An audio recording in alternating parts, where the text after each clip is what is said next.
pack, if you say, hey, I'm using this for some big expedition I'm going on where I'm going out with a 50-pound pack, then, oh, by the way, the forces going on the snowshoe are now 50 pounds above your body weight. But it's also determined equally by the snow conditions. And that's the great unknown. Because I'm going to need a shorter snowshoe on snow that's not fresh, that's been packed down. If it hasn't snowed in a week, I guarantee you I'll be able to go almost anywhere with 22-inch snowshoes. But if it's snowing soft, I'm going to need 20, 26, 28, maybe even a 30-inch snowshoe. And so it is kind of throwing a dart at a board there and hoping that you get it right more often than not. And that is part of why I'm a fan of the MSR snowshoes. They're not at all the most expensive snowshoes we have available, but they're probably the most versatile. And they're really, they're really bomb-proof. Whatever, I'm not going to get into selling you snowshoes right now, but there's a lot more traction and a lot of stuff going on. So for rentals, they've been great for us. But they're a great shoe to own too, so if you're gonna own that. And then another little tool you guys might want to think about, I don't know how many of you are gonna sleep in a snow cave when you're out there, but if you're gonna sleep in a snow cave, then having a snow shovel is really pretty crucial.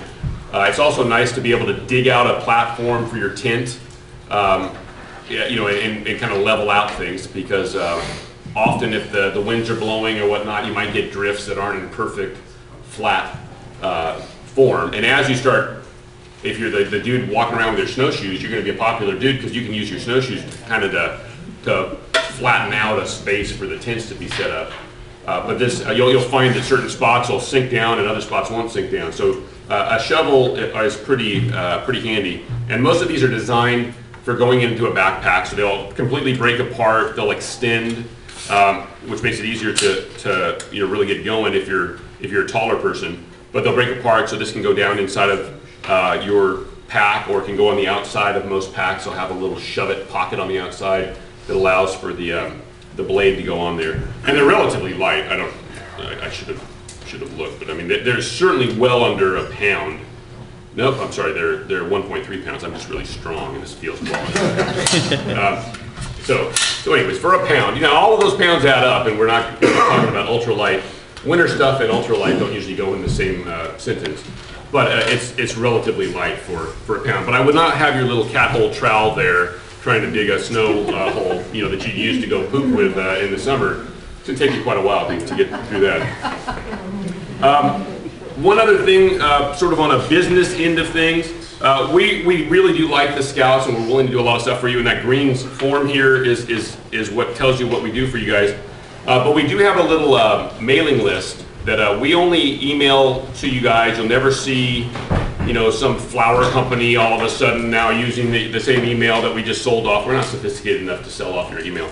But if you circle your areas of interest on the bottom, then each department has emails that they send out periodically. I haven't sent one out in a month for my department. But during the spring and the summer, we send out more and more and more.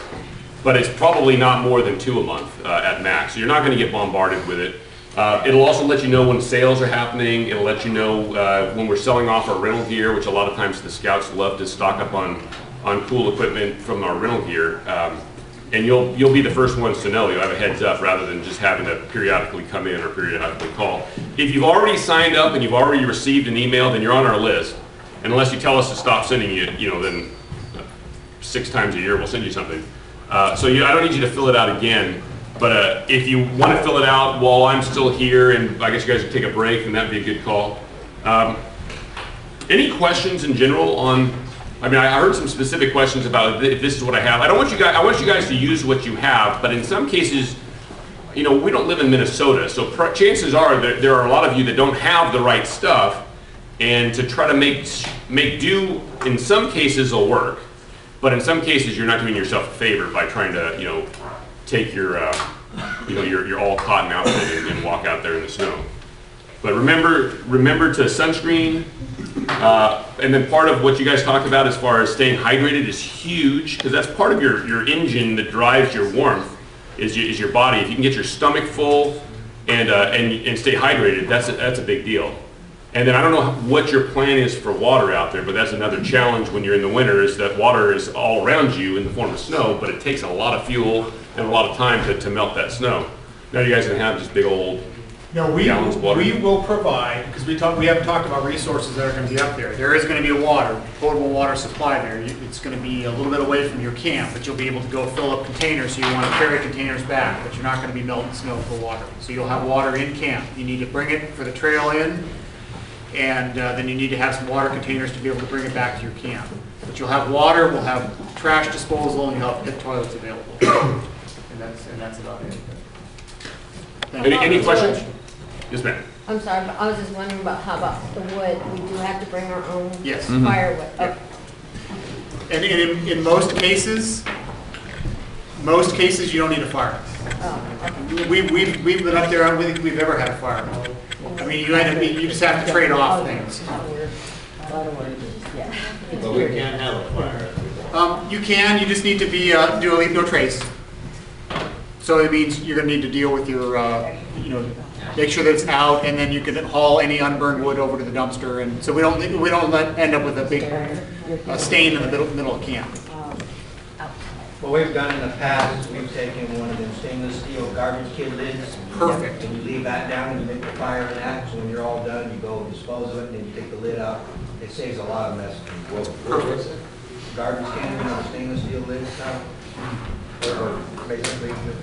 I've even used in my outfitting, we've used the galvanized buckets that are basically, they're maybe this deep and that But big. the lid's easier. Yeah, exactly, absolutely, it's easier When to, you're thinking of the gear bringing in, you just get a galvanized lid or whatever you want to take, yep, no, that's a good call. It saves you a lot of headaches. Yes, sir.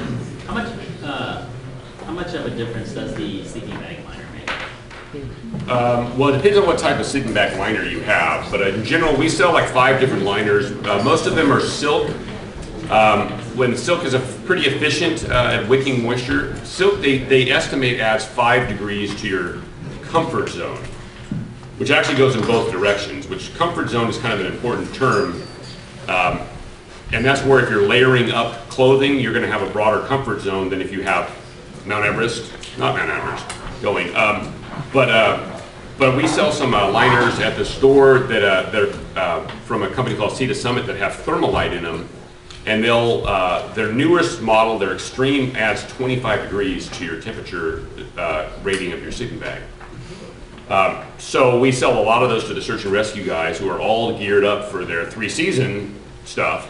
But as part of their certification, they have to go on one winter thing a year. And all these guys are dialed in with their 15-degree bags, 20-degree bags, and they're going to now go on one trip that they have to go on. Now, of course, if they were going on a search and rescue, they might have to go out there then too. But they really like that because they don't have to go buy an expensive 4-season bag, which really becomes a 1-season bag. You're only using it when you're going out in the winter. And then that way, in the bag, I'm not going to guesstimate the weight because I've already been proven wrong. It's less than 2 pounds. I'm pretty darn sure. It's about this size, size of probably, I don't know, 2 softballs or something like that. And that adds 25 degrees. And they have another one that adds 15 degrees also, which was their original one. I buy the stuff for the store and I don't try to pay attention to exactly remembering it. I think it's like $59 and $69, I think, for the 15 and the 25. So it's not a cheap thing. If you put a liner that's not made out of a material, though, and we do sell some cotton liners for people who are traveling and going into hostels over in Europe and whatnot, and they just want to have a cotton sheet to sleep into, and most of the hostels will make you bring a hostel bag. That I don't think increases your temperature range at all. And it would not be what I would want you to use on this trip, because once again, your moisture that's coming off you, whether you know it or not, is getting trapped up against your skin, and that's where if you have something that wicks the moisture away, it's a good way to go. And then do bring, like I heard one of the other guys who was presenting say, do bring changes of clothes if you can, but that gets crazy. You can't bring too much stuff, but certainly fresh socks are super important. And if you have the right gear, and that's the nice thing about like merino and some of the other good stuff, it doesn't hold a stink. I mean, I guess the record for wearing merino is 193 days by a around the world yacht crew that they couldn't go more than 3 or 4 days. Now that doesn't mean that you shouldn't wash yourself, because while it's antimicrobial, it doesn't undo you smelling like a yak out there. So. Any other specific technical questions on stuff? I did. Feel free to take these rental sheets too. And then we unfortunately don't reserve any rental stuff, but we can maybe make an exception because we know your thing is going. But in general, it's first come, first serve, and that's just so that, you know, somebody who rented it before you didn't bring it back, we can't rent it to you, so it's not a big headache. But in general, we have, I think, about 20 pairs of snowshoes to rent, and probably 4 times a year are we rented out, and you know, most of the time we have 12 pairs sitting around there. So if you're thinking about that. And then the bibs, we have, I don't know, probably 30 or 40 pairs of bibs. Now those have to be laundered each time, so our challenge is if somebody comes back on a Monday, I think our laundry service picks up on Tuesday and then brings it back on Wednesday. So chances are we'd have bibs for you, and that might be a good way to have a bib and then throw your jacket on. And that could be, you know, and the bibs are, while they're not the most stylish pieces, they're the most, probably the most weather-worthy type design there for sure. Anything else? Scott, one comment on this thing here. You know, I didn't know I needed a 4-season tent until I got an email from Scott with this a great deal. In fact, I picked up that 4-season tent you guys advertised last year. It was a super, super deal. Well, that's like a good example. Most 4-season tents are going to be about $400, and we found like they were having a color change, and we're a small enough operation that my rep called me up and said, "Hey, we've got 30 of these tents." It's like, I don't sell 30 4-season tents in 30 years. Why would I need those? It's like, well, let me tell you what the price is first. And I had seen this at a trade show. It's like, okay, well, maybe I can use 6 of them. And I sort of had a featured thing on my email, sold all 6 like the day they went out, and then I think I got another 10 more. I think I have 1 left. I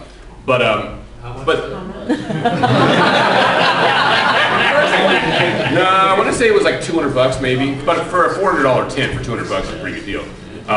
And it's actually, from a European company, so they plan on you using it more than just 4-season. Though while it's perfect design for being snowed upon or being real windy, it's probably an okay tent for the nice weather too.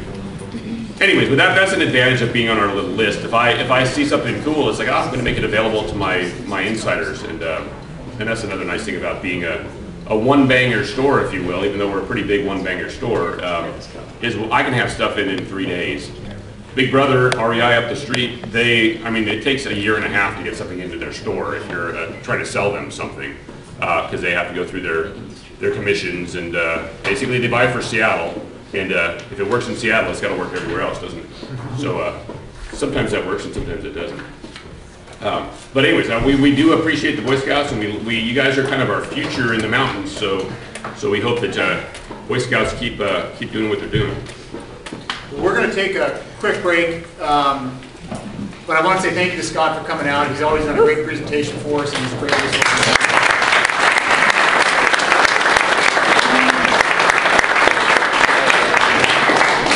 Scott will be with us through the break, so why don't we take about 15 minutes. There's restrooms down around the corner, and then we'll get back on about